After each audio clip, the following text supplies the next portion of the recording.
Hello and welcome back to everyone.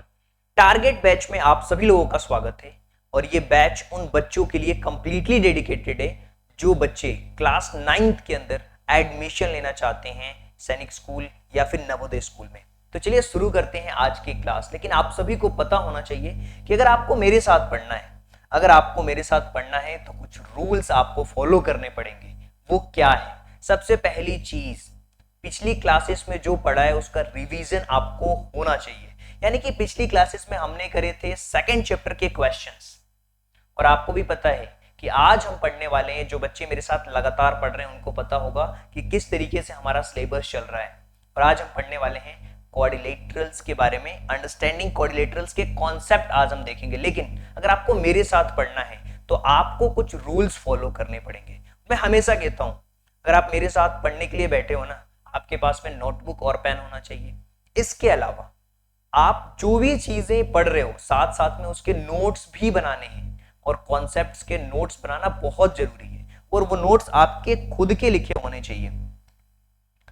Video देखते समय बीच में छोड़ करके आपको नहीं जाना है। ये रूल आपको हमेशा फॉलो करना है। जब भी आप हमसे पढ़ रहे हो रिवीजन करना है, क्वेश्चन को सॉल्व करना है, डेली का होमवर्क डेली करना है। एक रूल बना लो कि आज जो क्लास हुई है उसका होमवर्क आज ही मुझे कंप्लीट करना है। अगर बीच में कोई क्वेश्चन दिया जाता है तो आपको वो करना है। वीडियो देखते समय कंप्लीटली फोकस रहना है।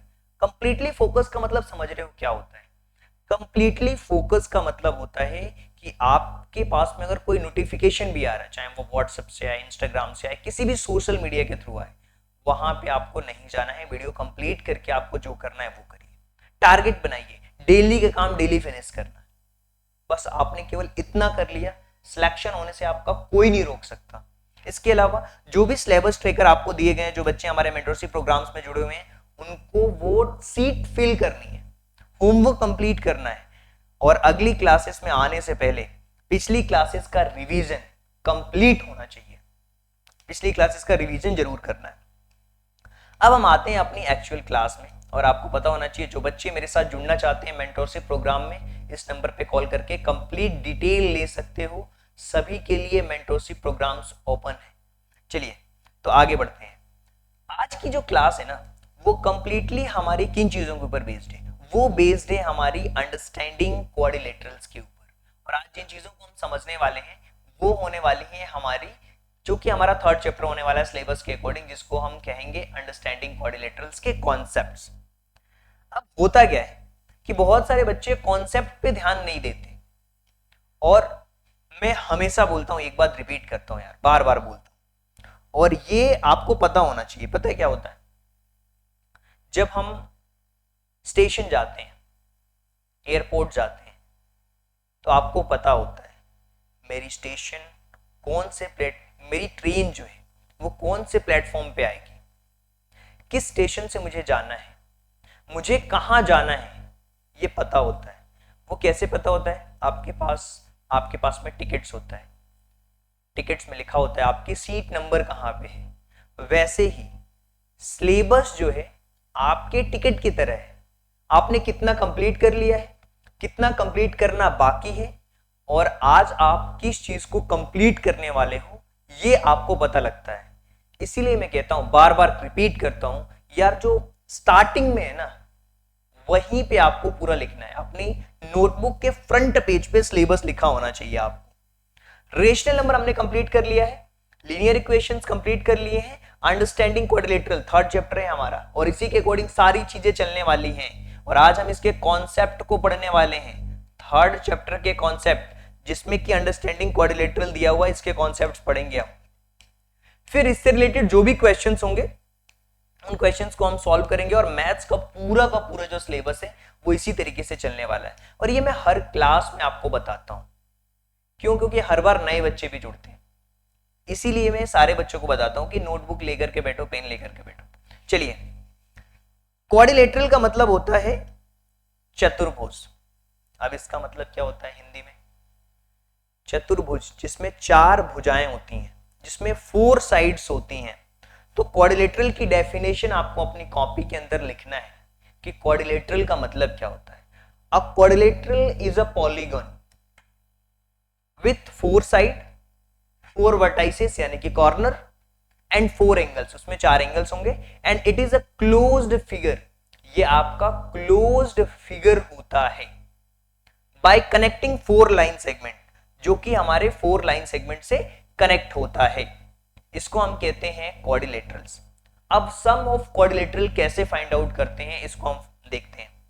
The sum of the interior angles in the any quadrilaterals always equal to 360 degree, मतलब जो क्वाड्रिलेटरल का एंगल सम होगा वो 360 डिग्री होता है, और अगर हम ट्राइंगल की बात करते हैं तो उसका एंगल सम होता है 180 डिग्री। अच्छा ये कैसे आता है पता है, इसमें एक फॉर्मूला होता है, number of sides -2 multiplied by 180। तो अगर हमें फाइंड आउट करना है कि क्वाड्रिलेटरल्स का कितना है, तो क्वाड्रिलेटरल्स कुछ इस तरीके से बना होता है, क्वाड्रिलेटरल्स में 4 साइड्स होती हैं, तो 4 - 2 इंटू 180, 4 में से 2 गए तो 2 और 180 में 2 का मल्टीप्लिकेशन करोगे 360, तो ये एंगल सम निकल आता है। ऐसे ही आप पेंटागन का निकाल सकते हो, 5 साइड्स होंगी तो उनका एंगल सम क्या होगा। इसी तरीके से आप हेक्सागोन का भी फाइंड आउट कर सकते हो। तो ये कुछ बेसिक सी चीजें जिसके बारे में पता होना चाहिए कि जो हमारा क्वाड्रिलेटरल होता है उसका एंगल सम 360 डिग्री होता है, और इससे रिलेटेड बहुत सारे क्वेश्चंस पूछे जाते हैं, और आई होप कि ये सारी बातें आप लिख रहे होंगे।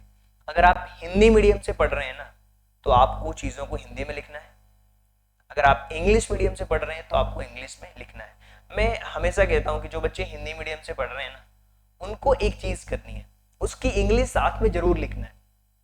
आगे चल करके आपको ये चीज फेस करनी पड़ेगी जब आप कॉलेजेस में जाओगे, अभी तो ठीक है 11-12 तक चल जाएगा। अब देखिए क्वाड्रिलेटरल्स, ये क्वाड्रिलेटरल्स के कुछ एग्जाम्पल दिए हुए हैं, इनकी प्रॉपर्टीज आपको पता होना चाहिए। सबसे पहले नंबर पे हमें दिया हुआ है स्क्वायर। स्क्वायर में क्या होता है, चारों जो साइड्स होती है ना वो इक्वल होती हैं, और जो यहां पे एंगल होता है वो 90 डिग्री का बनता है। चारों साइड्स पे जो एंगल बनते हैं वो 90 डिग्री के बनते हैं। ये तो हो गई स्क्वायर के बारे में। अब हम बात करते हैं रेक्टेंगल। रेक्टेंगल में क्या होता है, रेक्टेंगल में आमने सामने की जो साइड्स होती हैं वो इक्वल होती हैं। रेक्टेंगल में आमने सामने की जो साइड होती है वो इक्वल होती है। Opposite sides equal and all angle 90 degree, और एंगल भी क्या होता है 90 डिग्री का होता है। तो स्क्वायर के बारे में हमने जाना, रेक्टेंगल के बारे में जानते हैं। अब यहाँ पे लिखा हुआ पैरेललोग्राम, इसमें क्या होता है, अपोजिट साइड्स और opposite angle, opposite sides equal to parallel. Parallel जो साइड होती है और अपोजिट होती है, पैरेलल होगी और अपोजिट होगी, इक्वल होगी, पैरेलल होगी और अपोजिट इक्वल होगी। साइड्स के बारे में बात हो रही है। तो 3 चीजों के बारे में आपको पता होना चाहिए। डायग्राम बनाइए, चीजों को लिखते जाइए, जो यहाँ पे चीजें लिखी हुई हैं उसको लिखना भी है आपको। इसमें सारी साइड्स इक्वल होती हैं, इसमें आमने सामने की साइड्स इक्वल होती हैं, इसमें आमने सामने की जो साइड होती है वो पैरेलल होती है, और यहाँ पे अगर हम बात करते हैं ट्रेपोजाइड की, तो ट्रेपोजाइड कुछ इस तरीके से होता है, और ट्रेपोजाइड यूएस में कहते हैं, यूके में इसको ट्रेपेजियम कहते हैं। हम कहीं कहीं ट्रेपोजाइड बोल देते हैं, ट्रेपेजियम भी बोल देते हैं। इसमें 2 साइड पैरेलल होती है। क्या होती है, 2 पैरेलल साइड्स होती हैं, एक ये और ये पैरेलल साइड्स होती हैं। रोम्बस, जो सारी साइड्स होती है वो इक्वल होती है, और अपोजिट साइड्स पैरेलल होती है, ये पैरेलल होगी और इक्वल होगी, इसको हम रोम्बस कहेंगे। काइट, एडजेसेंट साइड्स क्या होंगी, इक्वल होगी। एडजेसेंट का मतलब क्या होता है, इसमें देखो एडजेसेंट का मैं मीनिंग समझाता हूं आपको। एडजेसेंट का मतलब जैसे ये रेड है तो ये वाली साइड आपकी, एक सेकेंड, ये वाली जो साइड है, ये जो साइड है आपकी, ये जो है ये वाली इक्वल होगी इसके, ये वाली साइड इक्वल होगी, इसको हम एडजेसेंट साइड कहते हैं। और ये जो साइड है इसको भी हम एडजेसेंट साइड कहते हैं। तो ये इक्वल होगी, ये और ये इक्वल होगी, और ये इक्वल होगी। इस तरीके से हम इन चीजों को समझ पा रहे होंगे। तो मैंने आपको ये क्वाड्रिलेटरल्स के एग्जांपल्स बताएं, और इनका एक बेसिक प्रॉपर्टीज मैंने आपको समझाया है। यहाँ पे कॉपी में आप इसको लिख लीजिए ताकि आपको पता हो कि स्क्वायर क्या होता है, रेक्टेंगल क्या होता है, पैरेललोग्राम क्या होता है, ट्रेपोजाइड, ट्रेपेजियम, रोम्बस और काइट। इन चीजों के बारे में आप समझ चुके होंगे, जो कि क्वाड्रिलेटरल से रिलेटेड ये हमारा टॉपिक है। आगे चलते हैं और हम बात करते हैं कुछ प्रॉपर्टीज के बारे में, जो कि हमने डिस्कस भी करा था और यहाँ पे लिख भी दिया है मैंने, और पिक्चर्स भी ड्रॉ है कंप्लीटली। यहाँ पे देखिए, इन पिक्चर्स को ध्यान से समझिएगा और ऐसे ही पिक्चर्स बना करके आपको भी पढ़ना है। कैसे आप पढ़ोगे? सबसे पहले तो पैरेललोग्राम। पैरेललोग्राम पिक्चर ये है, opposite sides parallel, opposite sides equal, opposite angle are equal. Angle और साइड प्रॉपर्टीज हमने यहां पे बता दी पैरेललोग्राम की। लिखना है आपको, नोट्स बनाने हैं, इस पीडीएफ के भरोसे नहीं रहना है।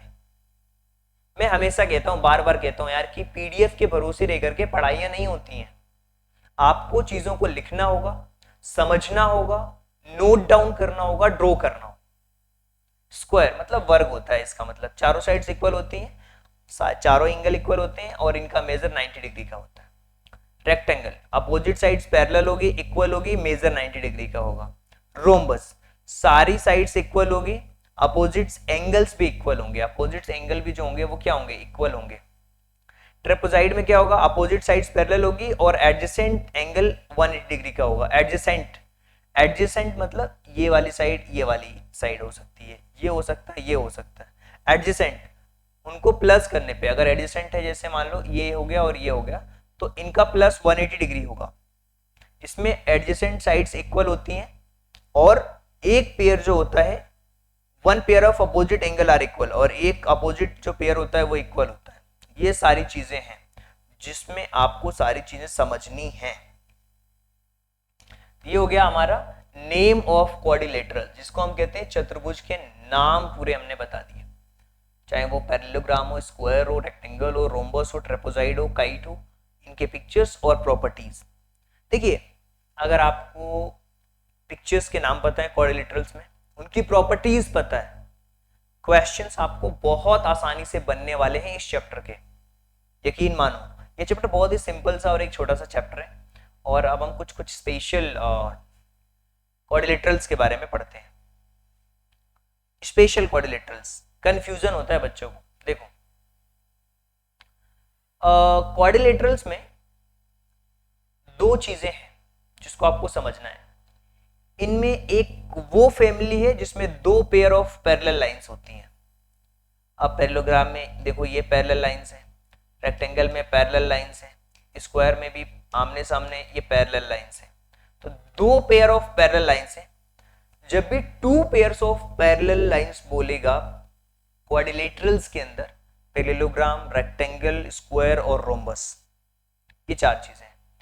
वन पेयर ऑफ ट्रेपेजॉइड और आइसोसेलेस ट्रेपेजॉइड, जीरो पेयर कोई पेयर ही नहीं है, काइट। तो ये आपको आइडिया होना चाहिए, ये आपको आइडिया होना चाहिए। देखिए, जब तक आप चीजों को ध्यान से नहीं पढ़ोगे, नोट डाउन करते हुए आगे नहीं बढ़ोगे, डायग्राम बनाते हुए चीजों को नहीं समझोगे, जब तक आप चीजों को अच्छी तरीके से डायग्राम बनाते हुए नहीं समझोगे, तब तक आपको प्रॉब्लम बनी रहेगी। आपको सीखना है, सेल्फ स्टडी पे ज्यादा फोकस होना है। अब जो एरिया ऑफ क्वाड्रिलेटरल है, इसके बारे में हम बात करेंगे। सबसे पहले तो हमने समझा कि क्वाड्रिलेटरल होता क्या है, हमने कुछ एग्जांपल्स देखे, फिर एग्जांपल्स के साथ में हमने पूरी एक टेबल बनाई, उसमें प्रॉपर्टीज देखे, पिक्चर्स देखे, नेमिंग देखी। इसके अलावा कुछ स्पेशल क्वाड्रिलेटरल्स की फैमिलीज को हमने डिस्क्राइब किया कि क्या क्या होती हैं। अब हम उसके एरिया के बारे में बात करते हैं, जो कि फॉर्मूला है और बहुत इंपॉर्टेंट फॉर्मूले हैं, और ये फॉर्मूले यूज भी होते हैं। आपको ये पता होना चाहिए।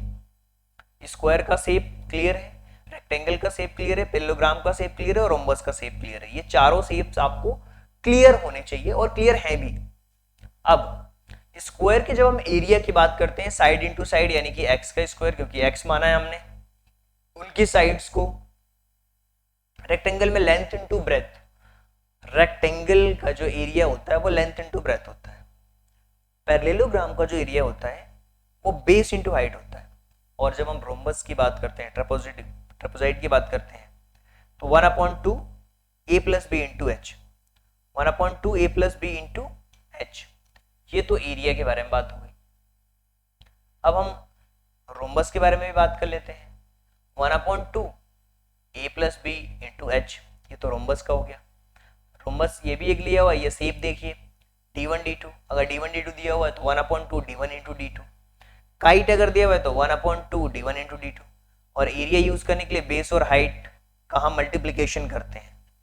बेस और हाइट का मल्टीप्लीकेशन करके हम इसका एरिया फाइंड आउट कर सकते हैं काइट के केसेस में, जब डायगोनल्स दिए हुए। डायगोनल्स मतलब d1 d2, ये उसी से डिनोट किया गया डायगोनल्स को। तो ये हमने एरिया देखे। ओके, एरिया तो हमने देख लिया। ओके, देखिए एक चीज मैं आपको बताता हूं, अगर कोई भी चीज आप अच्छी तरीके से समझना चाहते हो, उनको नोट डाउन करना सीखो। कॉपी में नोट डाउन करो। अगर लग रहा है कि नहीं नोट डाउन करने के लिए मुझे ज्यादा समय चाहिए, वीडियो को पॉज कर लो, फिर नोट डाउन करना स्टार्ट करो। एक छोटी सी स्टोरी सुनाता हूं मैं आपको। एक बार क्या हुआ, एक पर्सन आया सुकरात के पास कि मुझे बताओ कि सफलता का राज क्या है। और बहुत सारे लोग जानना चाहते हैं कि सफलता का राज क्या है। हर बच्चे जानना चाहता है कि सफलता का राज क्या है, सक्सेस कैसे मिलेगी। बहुत सारी वीडियोस देखते हैं। तो किसी ने उनको सजेस्ट किया कि जाओ सुकरात के पास और उनसे पूछो कि सफलता का राज क्या है। एक दिन उनसे पूछा, बोले ठीक है नदी किनारे आ जाना। फिर दूसरे दिन नदी किनारे आए, बोले कि सब बताओ सफलता का राज क्या है, बोले कल आना। फिर तीसरे दिन बोले कि सर बताओ सफलता का राज क्या है, बोले कल आना। ऐसे करके फिर एक दिन वो नदी के अंदर नहा रहे थे, अंदर थे पानी के अंदर। तो पूछा सर अब तो बता दो सफलता का राज क्या है। बोले एक काम करो, आ जाओ मेरे साथ नदी में आ जाओ। तो नदी में उन्होंने लिया और गर्दन पकड़ी और नदी के अंदर डुबो दिया। अब वो सांस लेने के लिए फड़फड़ा रहे थे, ऊपर आए एकदम बिल्कुल से, छोड़ दिया उन्होंने। तो उन्होंने बोला कि यही सफलता का राज है। वो समझ नहीं पाया। बोला कैसे? बोला जब आप पानी के अंदर थे आपको सबसे ज्यादा किस चीज की जरूरत थी? बोले ऑक्सीजन की जरूरत थी।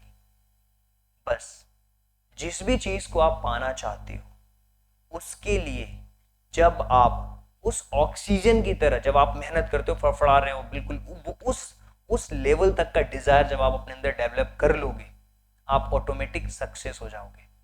यानी कि अगर आप सिलेक्शन लेना चाहते हो, अगर आप चाहते हो कि आपका सच में सिलेक्शन हो, सच में सक्सेस पाना चाहते हो, तो आपके अंदर डिजायर भी उसी लेवल का होना चाहिए। आपकी जो इच्छा शक्ति है वो उसी लेवल की होनी चाहिए, तो ही वो सारी चीजें होंगी। बहुत सारे बच्चे हाँ सर बताते तो हैं यार, नियम डेली नियम बताते हैं, क्लास आकर के बताते हैं कि ये हमारा रूल है हमारे साथ पढ़ने के लिए, लेकिन आप में से कुछ बच्चे ऐसे हैं जो फॉलो करते हैं, मुझे भेजते हैं, व्हाट्सएप करते हैं, सर देखो आज हमने टिक किया, जो भी आप रूल्स बताते हो हम डेली टिक करते हैं उसमें। हाँ आज वीडियो देखते समय हमने सारी चीजों को फॉलो किया है। और यकीन मानो उन्हीं बच्चों का सिलेक्शन होता है जो क्वेश्चन भी सॉल्व करते हैं, जो होमवर्क दिया जाता है उसको भी करते हैं, और क्लासेस को भी बहुत सीरियस तरीके से देखते हैं। इतना ही तो करना है, और इसके अलावा कोई काम है क्या स्टूडेंट लाइफ में? पढ़ना काम है तो अच्छे से पढ़ो। जब आप स्टूडेंट लाइफ खत्म हो जाएगी उसके बाद एंजॉय करने का टाइम आएगा, अच्छे से एंजॉय करना, घूमने का टाइम आएगा, अच्छे से घूमना। लेकिन अभी जो काम है आपको जो करना है पढ़ने का, उसको अच्छे से करना होगा आपको। चलिए फैमिली को समझते हैं। और एक चीज, ये डायग्राम जो वहां पे अच्छे से क्लियर नहीं हो रहा था, यहाँ पे एक कंप्लीट मैंने फैमिली बना दी, आपको समझ आएगा कि क्या क्या है। क्वाड्रिलेटरल की फैमिली में ट्रेपोजाइड की बात करें तो पैरेललोग्राम और ट्रेपोजाइड ये दिया हुआ है। अब ये क्वाड्रिलेटरल है, क्वाड्रिलेटरल में काइट हो गया, रोम्बस, स्क्वायर, रेक्टेंगल, तो ये पैरेललोग्राम की कैटेगरी के अंदर आ जाते हैं। ये सारी चीजें मैंने ऑलरेडी आपको बता रखी है, तो ये वही डायग्राम्स मैंने बताया आपको। देखिए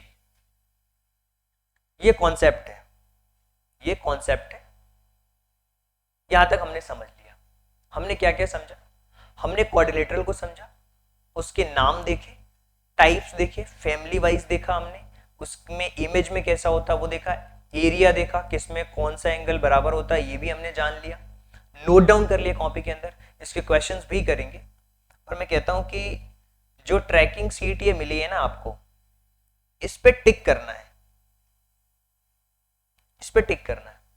rational number we have completed, linear equation we have completed, और थर्ड चैप्टर अंडरस्टैंडिंग क्वाड्रिलेटरल, इसके हमने कॉन्सेप्ट्स कर लिए, क्वेश्चंस करेंगे आगे आने वाली वीडियोस के अंदर। बहुत छोटा सा कॉन्सेप्ट था इसका जो हमने समझा दिया, और आगे चल करके डेटा हैंडलिंग देखेंगे, फिर स्क्वायर एंड स्क्वायर रूट्स देखेंगे। बिल्कुल इसी पैटर्न में हम चलने वाले हैं, यानी कि इसके आगे आने वाली क्लास में हम क्वेश्चन देखने वाले हैं, उसके आगे आने वाली क्लास में डेटा हैंडलिंग में हम देखेंगे कि किस तरीके कितने टाइप के ग्राफ होते हैं। बहुत छोटा सा कॉन्सेप्ट है, फिर हम क्वेश्चंस भी देखेंगे।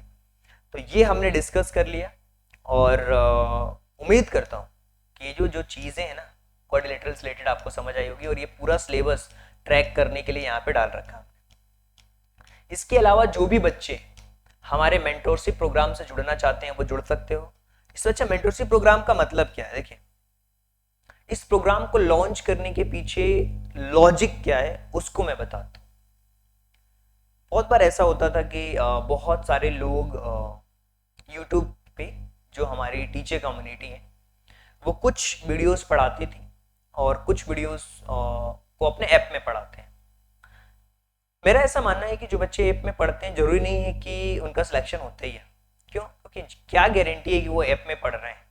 पढ़ने वाला यूट्यूब पे भी बहुत अच्छी तरीके से पढ़ रहा है। तो उनको जरूरत है एक मेंटोर की, जो उनको ये बताए, उनको ट्रैक करे कि आपने अपना वीकली टेस्ट दिया है या नहीं दिया है, अपने सिलेबस को एनालिसिस किया है या नहीं किया है, इसके अलावा डाउट क्लियर करने की जो मेथड है उसको देखा है या फिर नहीं देखा है, इसके अलावा डेली वाइज जो ट्रैकिंग है उसको करी है कि नहीं करी है, इसके अलावा वीकली जो रैंक की पोजीशन है वो देखिए कि नहीं देखिए। और मैं आपको बता दूं कि जो इसका एनालिटिक्स है, जो ट्रेंड किस तरीके के क्वेश्चंस आते हैं वो भी हम